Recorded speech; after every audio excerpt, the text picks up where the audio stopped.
Shout out to Leonard Mlodinow for writing this Subliminal, a really fantastic book. Fascinating. Lots of experiments. You can just learn so much about human.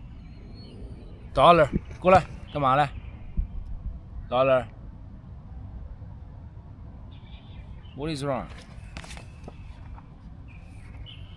Okay, again, my style. Picking a random page, self, and a random chapter, random paragraph.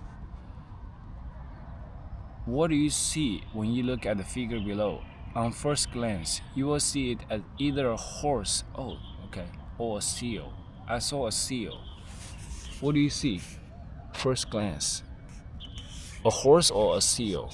I saw a seal. But if you keep looking, after a while, you will see it as the other creature. And once you've seen it both ways, your perception tends to automatically alternate between the two animals. The truth is, the figure is both and it is neither. It is just a suggestive assemblage of lines, a sketch that, like your character, personality, and talents, can be interpreted in different ways. Whoa, that's a great example. That's a great example. I love it. Earlier, I said that ambiguity opened the door to stereotyping, to misjudging people we don't know very well. It also opens the door to misjudging ourselves.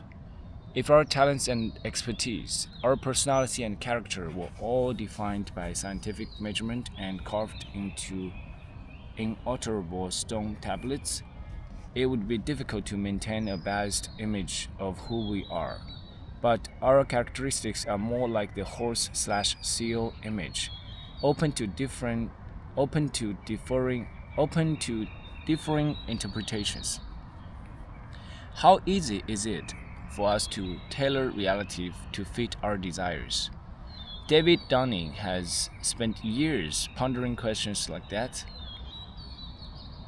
A social psychologist at Cornell University, he has devoted much of his professional career to studying how and when people's perception of reality is shaped by their preferences. Consider the horse/seal image. Dunning and a colleague loaded it onto a computer, recruited dozens of subjects, and provided motivation for them to see it as either a horse or a seal. Here is how it worked. The scientists told their subjects that they would be assigned to drink one of two liquids. One was a glass of tasty orange juice. The other was a health smoothie. That looked and smelled so vile that a number of subjects dropped out rather than face the possibility of tasting it.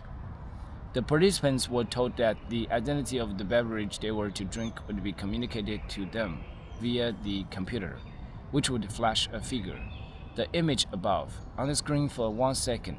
1 second is generally not enough time for a person to see the image both ways, so each subject would see either just a horse or just a seal. That's the key to the experiment. For half, the subjects were told that if the figure was a farm animal, they were to drink the juice, and if it was a sea creature, they were to drink the smoothie. Whoa. The other half were told the reverse.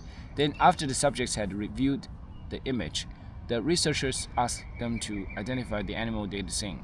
If the students' motivations biased their perceptions, the unconscious minds of the subjects who were told that farm animal equals orange juice would bias them towards seeing a horse. Ooh, okay. Well, okay, I get it. That's a really interesting experiment. Similarly, the unconscious minds of those told that farm animal equals disgusting smoothie would bias them towards seeing the seal. And that's just what happened. Among those hoping to see a farm animal, 67% reported seeing a horse, while among those hoping to see a sea creature, 73% identified a seal. Dunning's study was certainly persuasive about the impact of motivation on perception, but the ambiguity at hand was very clear and simple. Everyday life experiences, by contrast, present issues far more complex than deciding what animal you are looking at. Talent at running a business or a military unit. The ability to get along with people, the desire to act ethically, and myriad other traits that define us are all complicated qualities. As a result, our unconscious can choose from an entire smorgasbord of interpretations to feed our conscious mind. In the end, we feel we are chewing on the facts, though we've actually been chomping on a preferred conclusion. Biased interpretations of ambiguous events are at the heart of some of our most heated arguments. In the 1950s, a pair of psychology professors, one from Princeton, the other from Dartmouth, decided to see if, even a year after the event, Princeton and Dartmouth students would be capable of objectivity about an important football game. The game in question was a brutal match in which Dartmouth played especially rough, but Princeton came out on top. Dollar, 过来，过来，